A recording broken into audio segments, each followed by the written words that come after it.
Bonjour les amis. Alors on profite des derniers jours de l'été, surtout les enfants. Aujourd'hui je vais vous retransmettre, rediffuser une vidéo que certains d'entre vous ont déjà vue, parfois même 2 fois, mais il faut absolument la connaître. Or il y a eu beaucoup d'abonnés ces derniers temps, de nouveaux abonnés qui n'ont probablement pas vu cette interview que j'ai faite avec l'officiel des messages de Garabandal. Pourquoi l'officiel? Parce que tout simplement, c'est un ami proche de Conchita González. Il vit à New York, dans le New Jersey à côté d'elle. Ils sont paroissiens ensemble. Et il est mandaté par Conchita elle-même et au départ Joey Lamangino, qui était le responsable donc des messages de Garabandal. Et donc, je l'ai interviewé il y a 18 mois de ça maintenant. Et nous avons des détails précis sur ce que nous attendons, sur ce que nous sommes en droit d'attendre et qui va se passer dans les prochains mois et dans la prochaine année, voire 2 ans. Nous parlons là de l'avertissement et du grand miracle de Garabandal, qui est aussi celui de Medjugorje, et ce dont parle Akita, la fameuse illumination des consciences. Comment Dieu va arrêter le temps. Pendant quelques minutes, nous allons nous voir comme lui nous voit, on va voir notre propre âme. Et ça va permettre, Dieu permet cela pour qu'il y ait un maximum d'âmes sauvées avant le châtiment. Si châtiment il y a, puisqu'il reste lui conditionnel à notre comportement, nous les humains, à sa créature, après l'avertissement et le grand miracle. Ça c'est très important. Donc je vous rediffuse cette interview que j'ai faite avec lui, que j'ai traduit, je parle par-dessus, je fais la traduction.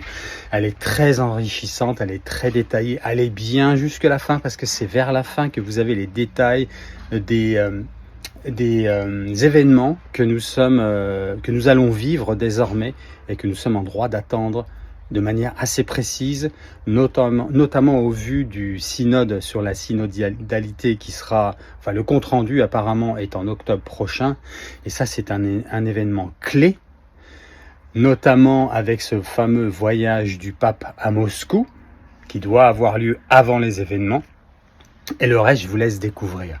Abonnez-vous si vous ne l'avez pas déjà fait, je sais qu'il y a pas mal de personnes qui visitent la chaîne et qui visualisent pas mal de vidéos sans s'abonner. Abonnez-vous, comme ça vous serez avertis sur les prochaines vidéos et interviews que je mets en ligne automatiquement. Vous cliquez bien sur la petite cloche, laissez un commentaire, n'oubliez pas le petit like, le petit pouce en l'air, et tout ça, ça fait le référencement de la chaîne, ce qui permet un maximum de référencement pour qu'il y ait un maximum d'âmes sauvées pour la fin des temps. Cette chaîne ne sert qu'à cela, ok ? Je prépare une interview très importante, probablement pour la mi-septembre, au niveau international, qui va monopoliser et fédérer les plus grosses chaînes catholiques du monde. Américaines, anglophones, hispaniques, américaines aussi, mais du monde entier, italienne aussi. Et l'événement sera d'ampleur parce que nous aurons, si tout se passe bien, des cardinaux de renom qui vont y participer, directement ou indirectement, vous comprendrez le jour venu. Et je prépare ça et je vous demande des prières, s'il vous plaît, pour ça. Le but est de faire éclater la vérité sur ce qui se passe au niveau du magistère depuis la pseudo-démission de Benoît XVI, qui n'en était pas une. Nous le découvrons avec cette fameuse émission qui a mis en lumière notre ami Emmanuel de la chaîne Sainte-Hildegarde, que j'ai interviewé il n'y a pas longtemps.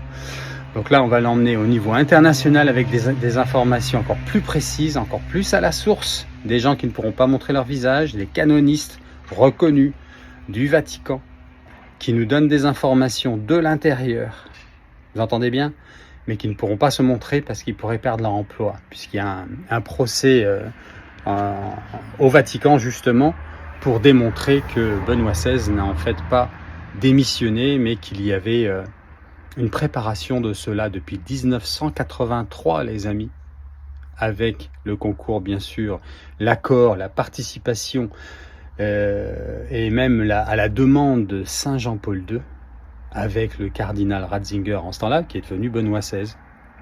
Ils ont préparé les temps que nous vivons aujourd'hui parce qu'ils étaient au courant du troisième secret de Fatima, des messages d'Akita, de Garabandal. Eux le savent, ils savent très bien ce qui se passe derrière, et que c'était la préparation de l'Antichrist qui vient détruire, tenter de détruire l'Église de l'intérieur.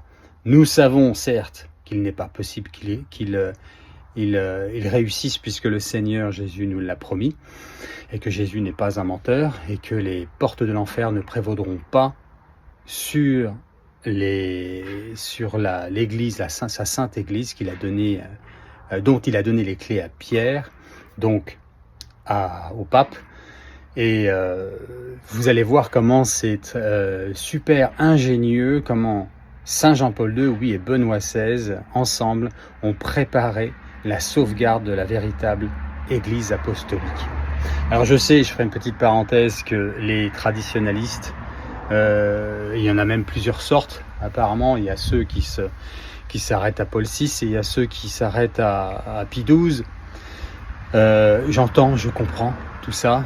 Je pense que c'est une embrouille de fratrie, avec des détails qui vont s'élucider dans le temps. Voilà. Et nous avons beaucoup plus en commun que de différences, en fait. Et nous allons le comprendre avec ce que prépare ce synode et ce nouveau magistère qui veut véritablement détruire la sainte Église catholique, romaine, apostolique du Seigneur Jésus-Christ. Voilà, restons dans la prière, restons dans la foi, restons dans la joie, parce que c'est ça les enfants du Seigneur. Confessez-vous si vous en avez besoin, les amis. Confessez-vous, allez vous humilier devant le Seigneur que représente le prêtre à qui vous allez vous confesser. Mettez-vous à genoux, confessez vos péchés et entendez ces merveilleuses paroles du Seigneur lui-même vous absoudre dans la bouche de ce prêtre, qui qu'il soit. Qui qu'il soit, ne vous inquiétez pas, même si vous avez une mauvaise appréhension, s'il vous donne l'absolution, c'est valide. Ok, c'est institué par le Seigneur. Allez communier au corps et au sang de notre Seigneur Jésus le plus souvent possible, parce que bientôt ça va être attaqué. Nous le savons par le troisième secret de Fatima et d'Akita. Bientôt la messe va être changée. Ils vont attaquer la messe et beaucoup vont tomber dans le piège. Donc restez en état de grâce et priez le chapelet de la Vierge Marie. Si vous n'en êtes pas là, au moins une dizaine par jour. Si vous n'en êtes pas là, au moins 3, je vous salue Marie. Vous voyez, commencez petit à petit. Et bientôt, vous aurez des ailes pour voler et vous pourrez prier 3 chapelets, voire 4, suivant votre sensibilité. Priez aussi le chapelet de la miséricorde divine si vous pouvez. Ça, c'est un merveilleux cadeau transmis à sœur Faustine, canonisée par Saint Jean-Paul II aussi. Et avec cela, l'Esprit Saint nous est donné parce que nous sommes en état de grâce. Si vous tenez d'un côté la main du Père, vous mangez le Fils, et vous tenez de l'autre main la Mère, il ne peut rien nous arriver qui n'est pas voulu de Dieu, le bon comme le mauvais. Ok ? Restez dans la foi, restez ferme dans la foi, surtout quand ça va être difficile, surtout quand vous êtes attaqué, surtout quand vous doutez, surtout quand vous n'avez pas envie de prier, surtout quand c'est sec. Je traduis de l'anglais, mais quand c'est dry, oui, c'est quand c'est sec, quand vous n'avez même plus, vous avez comme du sable dans la bouche que vous pouvez même pas prier un Je vous salue Marie. C'est là que c'est bon, parce que c'est dans la difficulté. Rappelez-vous ce que disent les anges à Padre Pio. Nous envions vos douleurs et vos épreuves parce que vous pouvez vous montrer au Seigneur à quel point vous l'aimez en disant dans l'épreuve et dans la douleur, vois comme je t'aime Seigneur, alors que les anges peuvent pas, ils ne peuvent que l'adorer. Donc nous avons cette grâce et elle ne durera pas. Donc toute épreuve, vous savez, le beau dans ce monde j'entends, comme le mauvais, ça passe. Tout est une illusion en fait. Alors c'est pas vraiment une illusion, mais dans ce sens que ça ne dure pas. Ça n'est pas la vraie vie éternelle d'après qui, elle, est éternelle, dure, ne passe plus. Celle-ci, elle passe. Donc ne vous accrochez pas à des faux plaisirs et ne pleurez pas trop des fausses douleurs. Vous avez compris ce que je veux illustrer là. Bien sûr que ce sont des vraies douleurs, bien sûr que ça peut être aussi des vrais plaisirs, mais c'est furtif. Rien ne dure. Ok ? Donc ayez confiance. Seule votre espérance dure, sauf votre espérance dure, seule votre joie et votre foi est ancrée, enracinée dans l'éternel qui nous attend. Ok les amis? Voilà, je vous dis à très bientôt. Il y a d'autres émissions qui se préparent, mais j'en parlerai dans une autre émission, dans une autre vidéo. Regardez bien cette interview avec Glenn Hudson, qui est l'ami proche de Conchita Gonzalez à New York. Et vous allez, si vous ne l'avez pas vue, vous devez la regarder celle-ci parce qu'elle est très riche en informations pour vous donner, édifier votre foi, vous donner du courage avec ce qui va arriver. Ça va devenir plus compliqué maintenant, mais on va le faire joyeusement, dans la paix. Voilà, surtout dans la paix. La joie, voilà, c'est un cadeau particulier pour certains que je vous souhaite. Demandez-la si vous ne l'avez pas. Mais la paix, elle vous est donnée à partir du moment où vous êtes en état de grâce et que vous priez. À la fois le Notre Père et à la fois le chapelet de la Vierge Marie qui est demandé dans chaque apparition. Ça devrait être obligatoire, le chapelet, les amis. Soyez bénis de Dieu. Et à très bientôt. On va faire quand même un Je vous salue Marie ensemble. Je vous salue Marie, pleine de grâce. Le Seigneur est avec vous. Vous êtes bénie entre toutes les femmes. Et Jésus, le fruit de vos entrailles, est béni. Sainte Marie, Mère de Dieu, priez pour nous pauvres pécheurs, maintenant et à l'heure de notre mort. Amen. Ô Marie conçue sans péché, priez pour nous qui avons recours à vous. Soyez bénis de Dieu les amis. Aujourd'hui, nous allons parler d'un sujet très important pour chacun et chacune d'entre nous. Et qui plus est, d'actualité depuis les offensives militaires de la Russie en Ukraine. Vous comprendrez l'urgence de ce podcast dans un instant. En effet, nous allons parler du fameux avertissement qui arrive sur le monde, ou l'illumination des consciences révélée par la Sainte Vierge Marie à Garabandal en Espagne au début des années 60. Dans une minute, je serai au téléphone en direct de New York avec Glenn Hudson. Glenn est un ami paroissien de la voyante principale des apparitions à Garabandal, Madame Conchita Gonzalez. En effet, Conchita vit à New York depuis le début des années 80. Et c'est à elle que la Vierge Marie a demandé de révéler au monde, après l'avertissement, la date précise du grand miracle qui aura lieu à Garabandal. Glenn travaille volontairement et communique sur les messages de Garabandal et l'avertissement depuis plusieurs années maintenant. Il a accepté de répondre à mes questions ce matin. Nous allons donc aussi avoir dans un instant et en exclusivité sur catholaïque.com des nouvelles inédites de Madame Conchita Gonzalez. J'accueille donc tout de suite Glenn Hudson. Hello Glenn, how are you doing? Wonderful, thank you, Cyril. Très bien, merci beaucoup Cyril. Merci Glenn d'avoir accepté cette interview. Je sais que vous êtes très affairé. Alors ok, passons tout de suite aux questions et voici la première. Pouvez-vous rappeler à nos auditeurs qui vous êtes et quelle est votre relation avec les messages de la Sainte Vierge à Garabandal, s'il vous plaît? Oui, et avant tout, merci de m'avoir invité, j'en suis très heureux. En fait, tout a commencé alors que j'étais un jeune garçon jouant au football américain. J'avais du mal à courir et j'avais constamment mal aux jambes.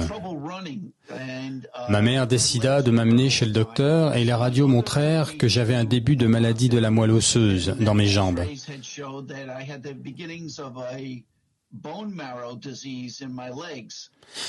Juste après cela, une de mes tantes devait accueillir Joey Lomangino afin qu'il parle des apparitions de Garabandal chez elle. Et ma mère pensa que ce serait bien que je m'y rende, car à la fin de son témoignage, Joey sortait une médaille que la Sainte Vierge Marie avait embrassée. C'est une médaille d'à peu près 5 cm de hauteur. Et l'on disait que certaines personnes avaient obtenu un miracle après avoir vénéré cette médaille. Bien sûr, comme j'étais un jeune garçon, je n'ai pas tout compris ce que Joey avait expliqué ce jour-là. Mais j'ai embrassé la médaille à la fin du témoignage et 2 semaines plus tard, je suis retourné chez le docteur et mes jambes étaient complètement guéries sur les radios. Praise the Lord. Oui, et les docteurs ont commencé à gronder ma mère car ils pensèrent que nous étions en train de leur faire une farce. Ils ne pouvaient pas croire que mes jambes étaient guéries, ils pensaient que nous avions amené une autre personne. 20 ans plus tard, j'avais environ 35 ans il y a un bon ami à moi qui était aussi le voisin de ma tante, avec qui je m'étais lié d'amitié car nous visitions souvent ma tante. Il me proposa d'aller voir un homme qui témoignait au sujet d'une apparition de la Vierge Marie en Espagne. Je ne voulais pas vraiment y aller, mais mon ami me dit « Il faut que tu saches que le Padre Pio approuve cette apparition. » Je lui ai répondu « Ah bon, le Père Pio l'approuve? Ok, d'accord. Alors je veux bien m'y rendre et écouter cet homme. » Nous entrons donc dans la maison de Joey Lamangino et je vois Joey et à cause de l'accident qu'il a eu quand il était enfant, sa tête, son front a une grosse cicatrice et donc tu ne peux pas oublier un visage pareil. Donc je suis choqué et je dis à mon ami, mais je connais cet homme, je l'ai rencontré quand j'étais plus jeune homme. Peter me demande étonné, quand l'as-tu rencontré? Je lui réponds, quand j'avais 13 ans. Donc j'écoute son témoignage une nouvelle fois et à la fin, quand tout le monde était parti, je suis resté avec Peter et nous avons parlé avec Joey et je me suis présenté en lui disant « Vous ne vous souvenez probablement pas de moi, mais j'ai reçu une guérison avec la médaille. » Ensuite, je lui ai dit que je travaillais principalement la nuit et que j'aimerais venir la journée pour l'aider. Il fut content d'avoir une personne de plus dans son équipe et nous avons commencé à devenir proches en travaillant ensemble. Les 2 premières années ont été une belle grâce. Travailler avec le groupe, écouter Joey et apprendre de lui, rencontrer Conchita et parler avec elle, une amitié s'est formée. Et 2 ans plus tard, Joey s'était rendu compte que je n'étais pas vraiment une personne timide. Il me dit alors « Je voudrais que tu te familiarises avec les apparitions à Garabandal et j'aimerais que tu commences à les faire connaître. »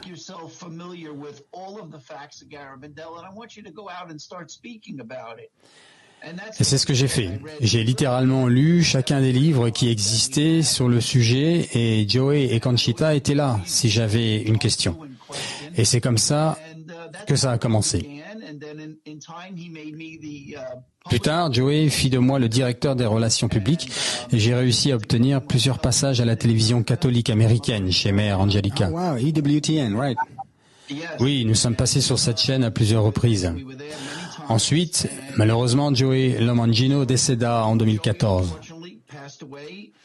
Mais en 2009, j'avais dit à Joey que je pensais que je pouvais faire beaucoup plus sur Internet, de mon bureau à la maison. Je lui disais que Facebook devenait très important et que je pouvais faire beaucoup sur ce site. Je lui ai dit que je pensais qu'il fallait créer une page sur Garabandal, qu'il n'en existait pas en ce temps-là, surtout pas une interactive, sur laquelle on pouvait poser une question et obtenir une réponse quasi immédiatement. Joey fut d'accord, j'en ai donc parlé à Conchita, et elle m'a répondu qu'elle serait OK à condition que la page soit exclusivement dédiée aux apparitions de Garabandal, afin de rester bien centrée.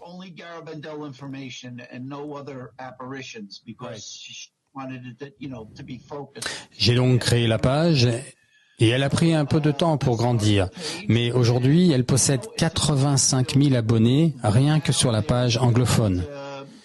Et à la fin de l'année dernière, j'ai pris la décision de l'étendre et de la traduire en 14 langues. Seen that, right.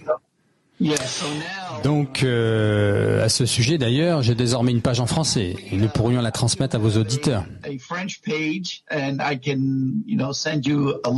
Yeah, absolutely. Yeah. Et donc, désormais, nous avons un total qui atteint un peu plus de 215 000 abonnés en constante augmentation. Wonderful. Thank you, Jesus. Excellent. Wow, thank you for that. Okay. Merci, Glenn. Alors, j'ai préparé quelques autres questions supplémentaires, évidemment. La deuxième question, la voici. Officielle actuelle de l'Église catholique concernant ces apparitions. What is the official position of the Holy Church as of today regarding these apparitions? Ok. Afin de comprendre comment l'Église en est arrivée à son postulat actuel, il est impératif de connaître ce qu'il s'est passé au tout début des apparitions en 1961. L'évêque de l'époque l'a été de 1961 à 1962. Malheureusement, dans les faits, Monseigneur Fernandez s'est souvenu qu'il y avait eu une autre apparition en Espagne dans une ville appelée Esquioga. dans les années 30, près de 30 ans plus tôt, de 1931 à 1932. Et c'était deux enfants qui avaient reçu des messages de la Vierge Marie très similaires à ceux de Garabandal, presque identiques même. Le problème fut que l'Espagne était en état de quasi-guerre civile et les prêtres jésuites furent punis voulant faire connaître les messages que la Sainte Vierge donnait à ses deux enfants.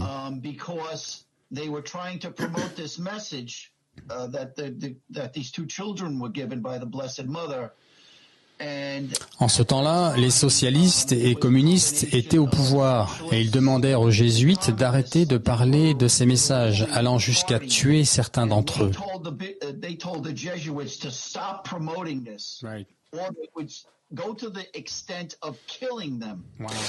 Et donc, la communication au sujet de ces apparitions-là s'arrêta. 30 ans plus tard, donc, arriva Garabandal. Ce sont des jeunes filles de 11 et 12 ans recevant les mêmes messages exactement. Or, l'évêque décide de ne pas enquêter et il ne veut absolument pas en entendre parler. Il a voulu mettre fin à cela le plus rapidement possible et refusa d'interroger les filles ou leurs parents.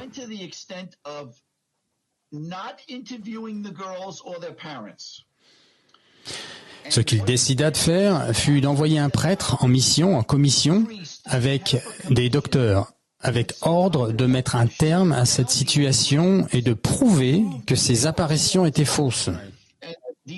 Ce qui est intéressant, c'est que ce prêtre qui avait été affecté à cette tâche finit par abandonner à cause de tous ces miracles dont il était témoin chaque jour. Et plus les docteurs essayaient de désapprouver les apparitions, et plus cela devenait irréfutable. Les filles furent soumises à des tests physiques. Et au début, quand elles entraient en extase, elles devenaient insensibles à la douleur. Ils commencèrent donc par les pincer. Et comme cela n'avait aucun effet, ils décidèrent de leur tirer les cheveux. Voyant que cela non plus ne leur faisait rien, ils les piquèrent avec des aiguilles. Voyant que cela n'avait toujours aucun effet, ils décidèrent d'en brûler une avec des allumettes, et n'obtenant toujours pas de réaction, ils jetèrent même du sable dans les yeux d'une d'entre elles, et la jeune fille ne cligna même pas des yeux. Ils essayèrent aussi avec le flash d'un appareil photo, c'était une grosse ampoule flashante en ce temps-là, et là encore, les yeux ne clignèrent pas. Un des docteurs essaya aussi d'hypnotiser Conchita lorsqu'elle n'était pas en extase. Il l'approcha à un moment où Conchita était dans son état normal, mais dès que le docteur essaya de l'hypnotiser, la Vierge Marie la fit entrer en extase pour qu'elle ne puisse pas entendre les paroles du docteur.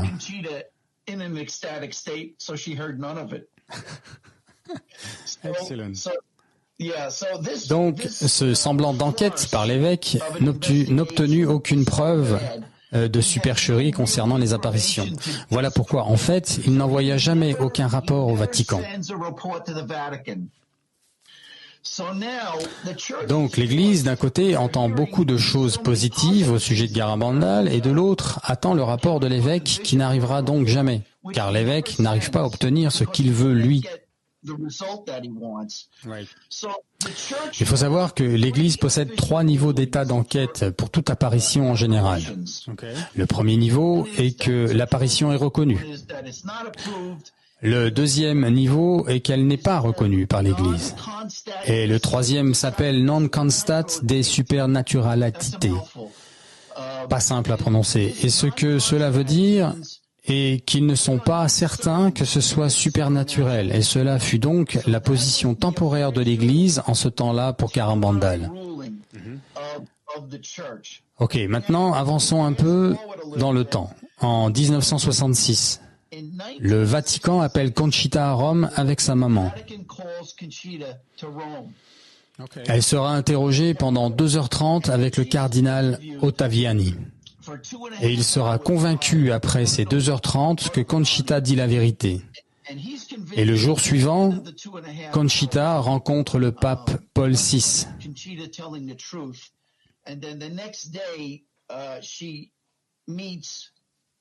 Pope Paul VI. Okay, he was the Pope at the time. Okay. Yes. Oui, et il est tellement convaincu lui aussi que pendant l'audience publique, le pape dira « Conchita, je te bénis et l'Église tout entière te bénit. » Right, wow. Praise the Now, Lord. basically, Il faut savoir que Garabandal n'a jamais été condamné par l'Église, jamais.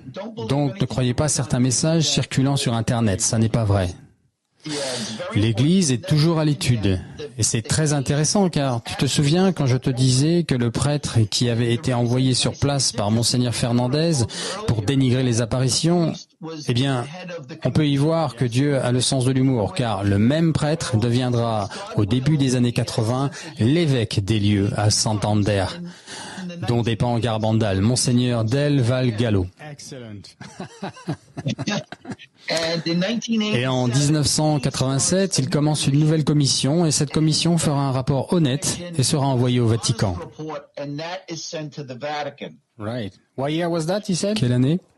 1987. En 1987. So basically, Donc aujourd'hui, le Vatican est dans une situation d'attente. somewhat of an odd position. Ils ont ce rapport de non-constat d'une part Non-constant. et ils ont aussi ce nouveau compte-rendu. So basically, Ils sont donc dans une situation où ils décident d'être prudents.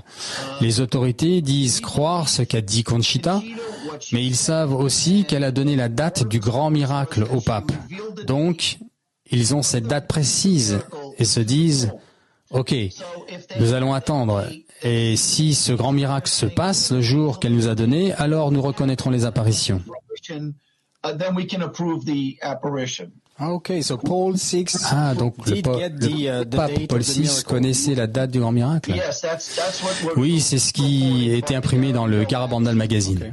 All right. Ok, très intéressant tout All cela. right. Very interesting. Very. Une autre question. Another question. Can you tell us what is the most important message Our Lady asked the girls to share to the world? Pouvez-vous nous dire quel est le message principal que la Vierge Marie ait demandé aux jeunes filles de transmettre au monde?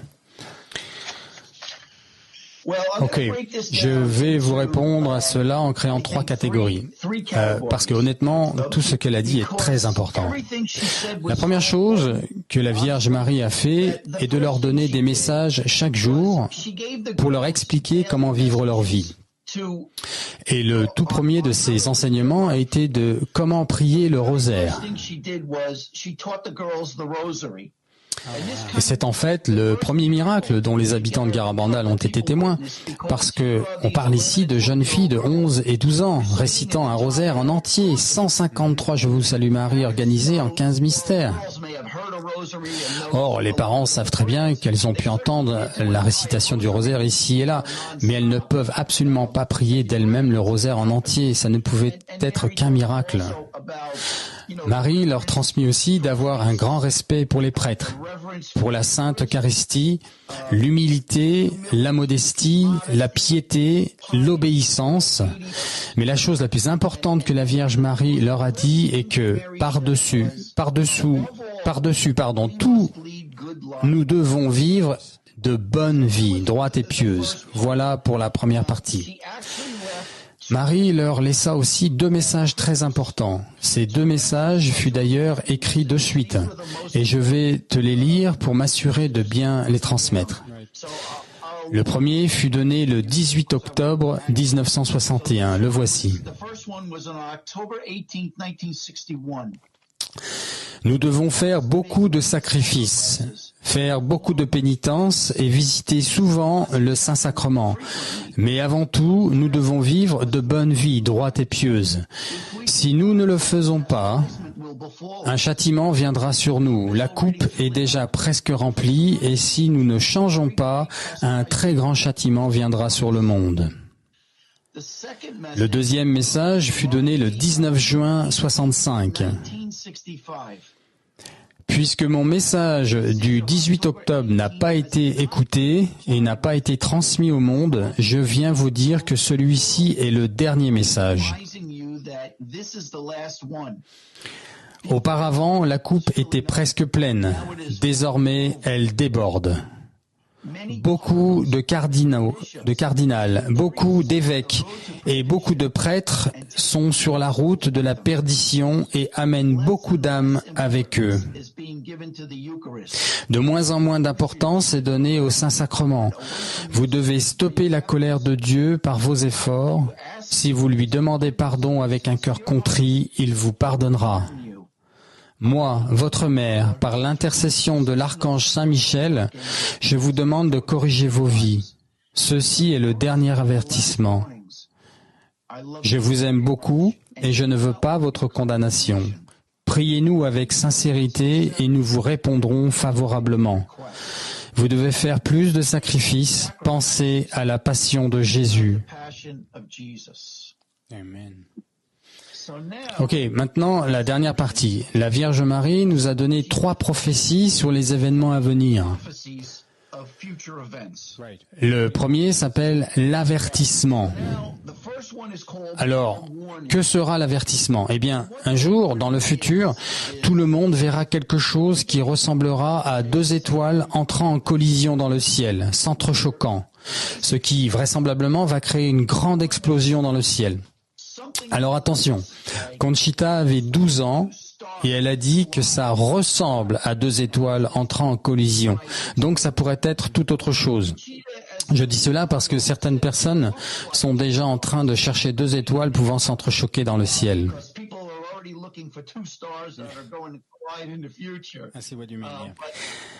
Il ne faut pas oublier qu'elle n'avait que 12 ans lors de cette révélation, donc il est possible que ce soit quelque chose d'autre. Cependant, lorsque cela arrivera, le temps va s'arrêter. Dieu va arrêter le temps et nous allons voir notre propre âme comme Dieu la voit. Il va nous montrer nos péchés et la gravité de nos péchés comme lui les voit.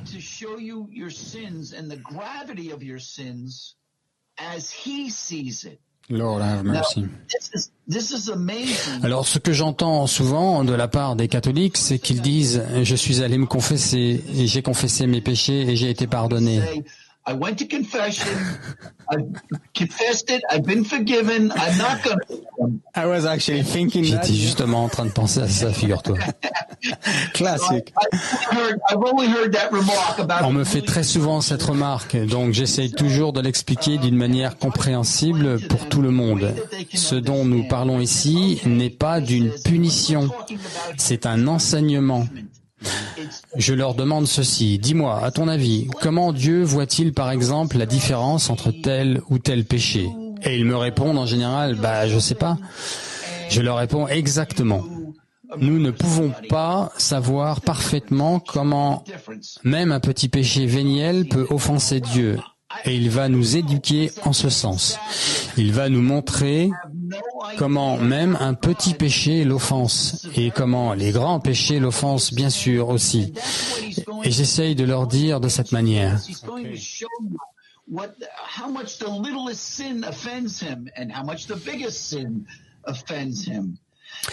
C'est l'expérience la plus merveilleuse que tu pourras vivre. Tu sais pourquoi?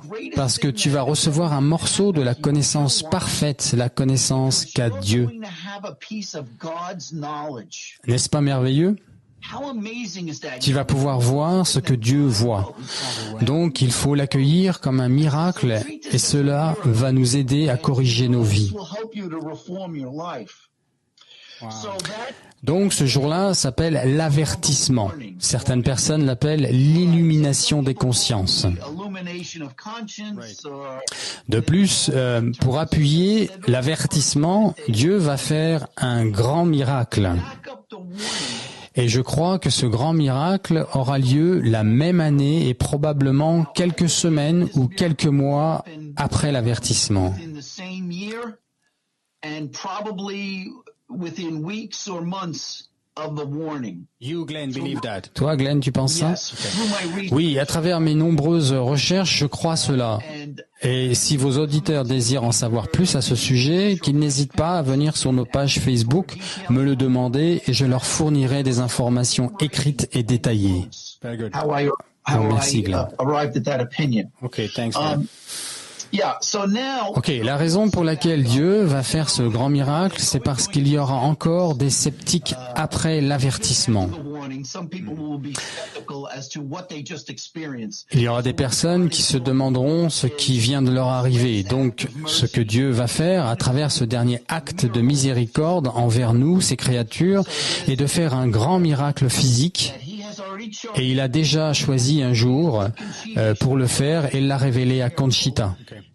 Elle connaît la date du grand miracle et elle va nous le révéler au monde 8 jours avant qu'il ne se produise en Espagne.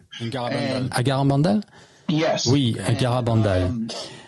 We have Et là encore, nous avons beaucoup de détails concernant le jour quand cela se produira, donc si tes auditeurs veulent plus d'infos, je leur donnerai par écrit. show them that in writing. Fine. But we have very Mais nous avons de très bonnes raisons de croire que cela arrivera en avril entre le 8 et le 16 et à 20h30 local en Espagne. night Spanish time. And that will Cela se passera le jour d'une fête d'un jeune martyr de l'Eucharistie, mais pas le jour de la fête du Seigneur. day of our Lord. Or, la Vierge Marie a dit que tous les malades présents ce jour-là, le jour du grand miracle à Garabandal, seront guéris et les incrédules deviendront croyants. And the incredulous will believe Et ce sera le plus grand miracle que Jésus n'ait jamais fait dans le monde. Jesus will have ever performed. So now, Concernant le miracle lui-même, j'ai pas mal travaillé dessus. Ce sera vraisemblablement un événement en 2 temps. stage event. Il va y avoir un miracle physique qui va durer à peu près 15 minutes, à l'endroit où la Vierge Marie apparaissait aux filles et qui s'appelle le lieu des arbres à pain. Il y a 9 arbres à pain à cet endroit précis. The girls.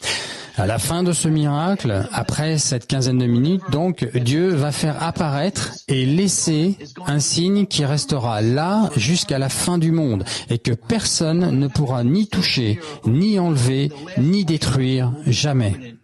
So now you're going to have Donc, il va y avoir un miracle en 2 temps et the miracle dont la deuxième partie durera jusqu'à la fin des temps. only be from God. Donc, pour récapituler, il va y avoir l'avertissement et ensuite arrivera le grand miracle qui viendra témoigner que l'avertissement venait bien de Dieu. After that, yes. Ok, maintenant la partie effrayante, c'est la 3e prophétie, si le monde ne se corrige pas. How much time goes Après ça, après tout cela, on ne sait pas combien de temps après, car la Vierge Marie ne l'a pas spécifié. Est-ce quelques semaines, quelques mois ou années? On ne le sait pas. Tout ce que l'on sait est que si, après cela, il n'y a pas une sérieuse correction globale du monde, alors Dieu fera venir ce que la Vierge Marie appelle un grand châtiment conditionnel. Et le mot clé ici, comme je le dis toujours, est que Marie a dit que ce sera conditionnel. Elle n'a pas dit que c'était irréversible. Donc nous avons une possibilité de nous sauver en tant qu'humanité par nos actions. scenario, and let's say Prenons par exemple le pire scénario et que le monde ne se corrige pas, ou alors qu'il se corrige mais seulement par une courte période. Cela me fait un peu peur, mais je compare toujours ça à nos bonnes résolutions de la nouvelle année, tu sais. On ne les garde jamais bien longtemps, tu vois ce que je veux dire. these great promises. Ok, maintenant, concernant le grand châtiment, nous avons peu d'informations. Nous avons une description de Conchita et une de Marie Loli. We have one, Il faut savoir que les filles l'ont vu. and we have one from Mary Lowley, and Ce grand châtiment leur a été montré. was shown to the girls. Conchita, pour sa part, a dit ceci. So Ce sera pire que d'être entouré de feu au-dessus et en dessous de nous. enveloped in fire from Quant à Marie Loli, voici ce qu'elle a dit. Les rivières seront remplies de sang et du feu descendra du ciel. and fire fell from the sky. Jesus, mon Dieu. So it's Donc, ce qui nous attend, si on ne se corrige pas, a l'air plutôt terrible. if we don't C'est la raison pour laquelle je passe tout ce temps à promouvoir les messages de Garabandal, parce que le fait est que c'en est fini pour nous si on ne se corrige pas. this is it, you know, if we don't change. Et tu fais cela très sérieusement. Je te vois faire depuis une dizaine d'années, Glenn, maintenant, et tu travailles tous les jours dessus, chaque jour. Je peux en témoigner. Merci, Glenn. Permets-moi maintenant de te poser ici la question suivante afin de te libérer au plus vite. Can you describe some of the supernatural phenomenon that happened to the girls during those apparitions? Pouvez-vous nous décrire quelques-uns de ces phénomènes extraordinaires dont les filles ont fait l'expérience pendant ces apparitions? Ok, pour répondre, je vais tenter d'expliquer pourquoi Garabandal a été choisi, en quelques mots. Les gens disent souvent, pourquoi Dieu choisit-il un endroit si reculé, ainsi que ses enfants, pour donner au monde des messages si importants? Donc voici quelques faits au sujet de Garabandal.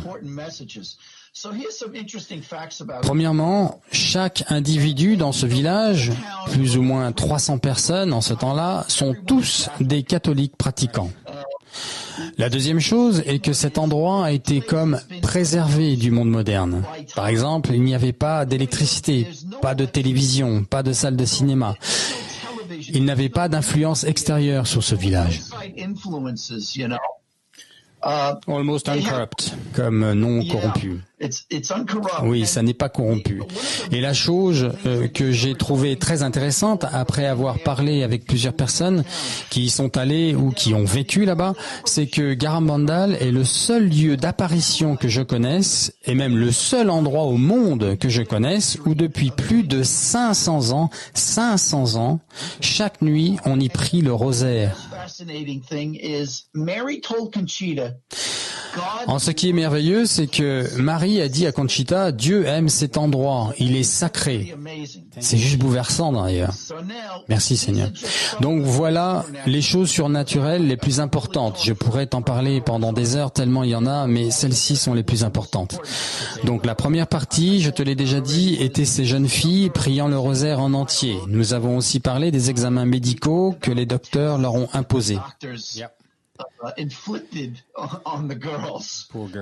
Pauvres filles. Oui, et j'ai fini par prouver l'état surnaturel des phénomènes. Et qui a fini, par prouver l'état surnaturel des phénomènes. Aussi, les lieux sont recouverts de grosses pierres et cailloux parfois coupants. Le chemin des vaches, là-bas, est très scabreux à cause de toutes ces pierres. Les jeunes filles tombaient littéralement à genoux sur ces pierres quand elles entraient en extase et ne se blessaient jamais d'aucune manière. Cela étonnait beaucoup les gens. Les marches ordonnées que les filles faisaient quand la Vierge Marie leur apparaissait, avec leur tête levée regardant en l'air, toujours vers la Sainte Vierge, et malgré le terrain scabreux donc, elles étaient capables de traverser ces chemins de manière fluide et sans hésiter. Parfois, elles marchaient en avançant et parfois en reculant. Parfois aussi, elles couraient. Et pour les gens qui les accompagnaient, il était impossible de les suivre tellement le chemin était difficile.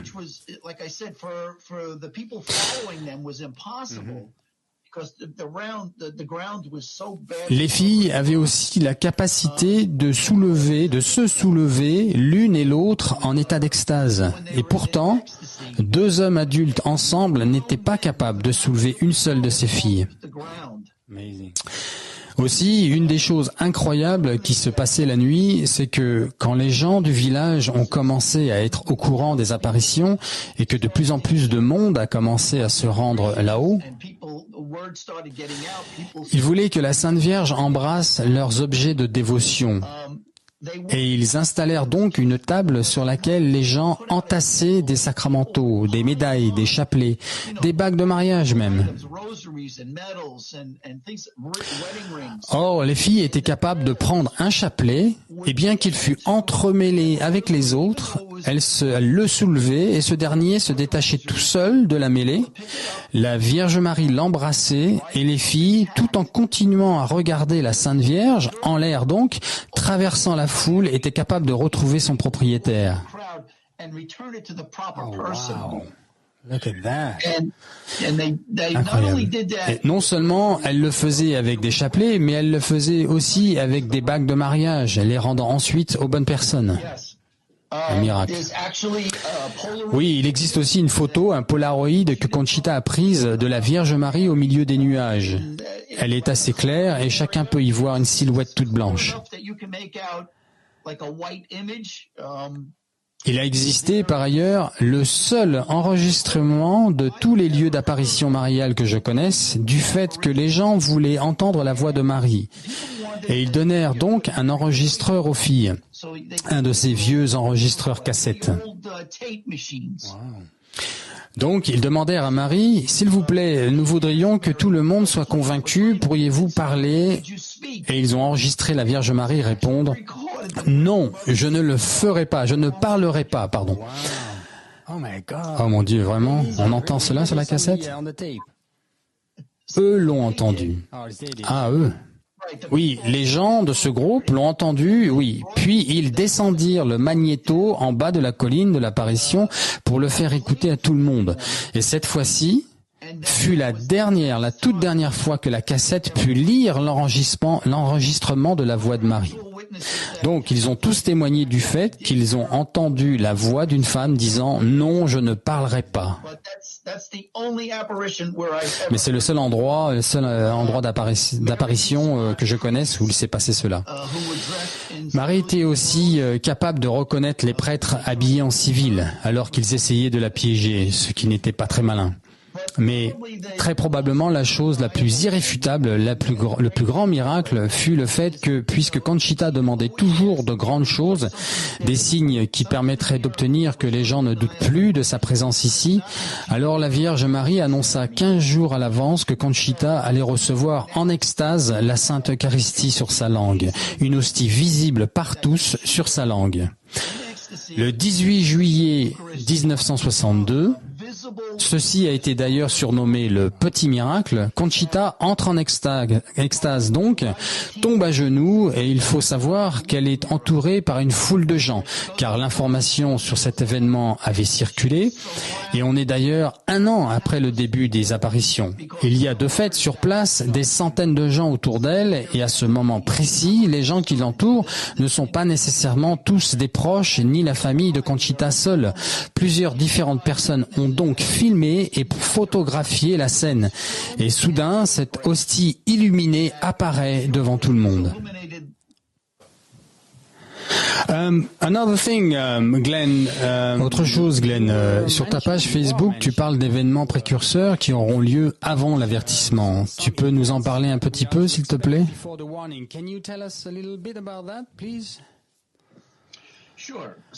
Absolument. Les premières informations que nous avons nous ont été données par Marie Loli. Cette dernière a spécifié que l'avertissement aura lieu une année paire. Et elle ne connaissait que l'année de l'avertissement, pas le jour exact. Et ce qui s'est passé, c'est qu'un prêtre lui avait mis la pression afin qu'elle lui dise l'année exacte. Ce qui lui était impossible, évidemment, à cause des instructions de la Vierge Marie de ne pas le révéler.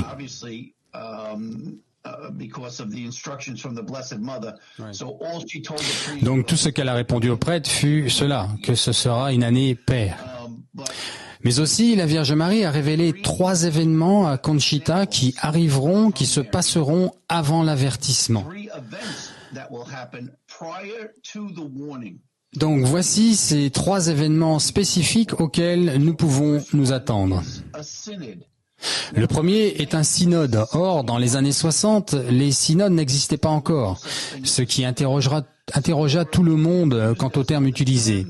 Marie lui dit que ce sera un synode important. Et le synode qui a lieu en ce moment même est probablement le synode le plus significatif et le plus important jamais existé, car nous n'avons jamais eu un synode qui, d'une part, dure 3 ans, et d'autre part, et d'après ce que j'ai pu en entendre et en lire, celui-ci semble apporter des changements libéraux importants à l'Église.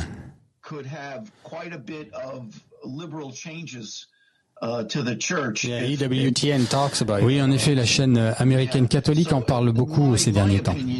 Oui, si tu veux mon opinion, ce synode est celui dont parle Conchita. Le deuxième événement parle du communisme qui reviendra en force dans le monde. Or, là aussi, il faut prendre en considération que nous étions en 1961-62. Et les gens dirent, mais cela n'a pas de sens, car où y a-t-il du communisme aujourd'hui dans le monde? Et nous savons tous que l'Union soviétique a été démantelée. Or, nous ne pouvons que constater qu'il est bien revenu nonobstant. Enfin, la troisième information est que le pape retournera d'un voyage à Moscou. Elle ne dit pas juste la Russie, elle dit bien Moscou. Et dès son retour à Rome, les hostilités éclateront partout en Europe. Donc ces trois événements sont très spécifiques et deux d'entre eux ont déjà eu lieu, sont déjà en cours. Tu as un double appel, aucun souci Glenn, ça ne nous dérange pas. Donc trois signes dont le premier est le synode, lequel est supposé se terminer l'année prochaine, sauf erreur? Oui, en fait, non. Il vient tout juste d'être reconduit jusqu'en 2024. Ah bon? Ok, intéressant tout ça. Donc l'avertissement aura lieu une année paire, le communisme se répand de plus en plus dans le monde et le pape revient de Moscou et la guerre éclate en Europe. Oui, voilà les signes précurseurs que nous connaissons et qui ont été révélés à Conchita. Ok, très instructif. Merci Glenn. Ok, afin de terminer, j'ai une autre question si cela te va. When was the last time you spoke to Mrs. Conchita Gonzalez and how is she doing? Quand avez-vous parlé à Madame Conchita Gonzalez pour la dernière fois et comment va-t-elle?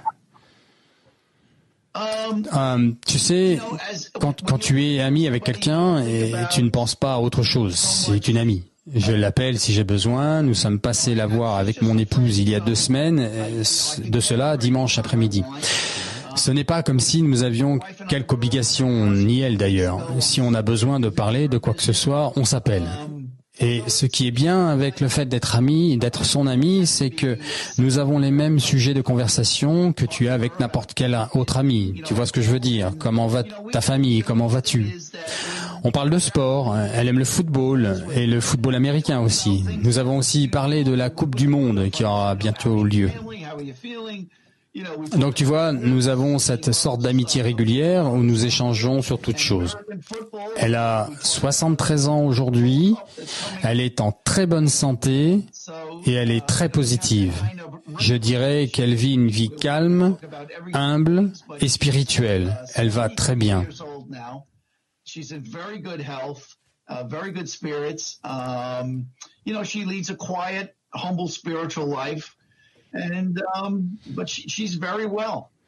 Excellent. Elle semble avoir décidé, Glenn, de se retirer. Je veux dire, elle a décidé de ne plus apparaître publiquement depuis les années 80. Est-ce bien cela?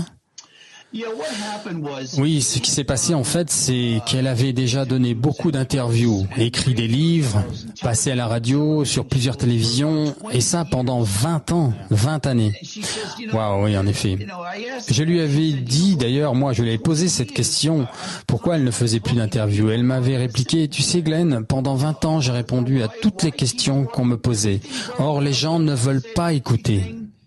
Alors pourquoi continuer? J'ai dit tout ce que j'avais à dire, les réponses sont disponibles à ceux qui cherchent. J'ai répété les mêmes choses des milliers de fois, tout est dans les livres et dans les vidéos. Il n'y a rien à ajouter et je ne parlerai plus jusqu'au jour de l'annonce du grand miracle, du grand miracle 8 jours avant. Extraordinaire. Tout cela est vraiment merveilleux. Dis-moi Glenn, je ne peux m'empêcher d'être reconnaissant et pour le bien de nos auditeurs, pour que la grâce de Dieu puisse descendre sur chacun d'entre eux, ainsi que sur toi et moi, nous en avons tous besoin. J'aimerais prier un Je vous salue Marie, cela te convient-il?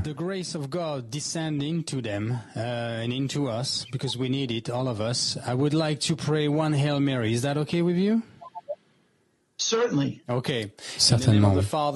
Au nom du Père, du Fils et du Saint-Esprit. Amen.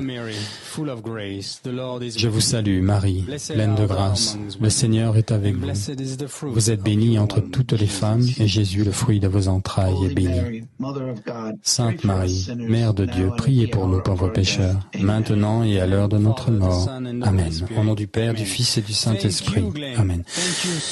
Merci beaucoup, Glenn. C'était merveilleux. Je suis très, très reconnaissant d'avoir pris le temps, que tu aies pris le temps de répondre à toutes ces questions. Je sais combien tu les as affairées. Je ne cesse de le répéter. J'espère que nous ferons une vidéo podcast bientôt, probablement l'année prochaine désormais. Je vais aussi en avance te souhaiter un joyeux Thanksgiving en famille, ainsi qu'un merveilleux Noël. Oh, j'aime tant Noël à New York. Enfin, que dire d'autre? Merci beaucoup, beaucoup, Glenn.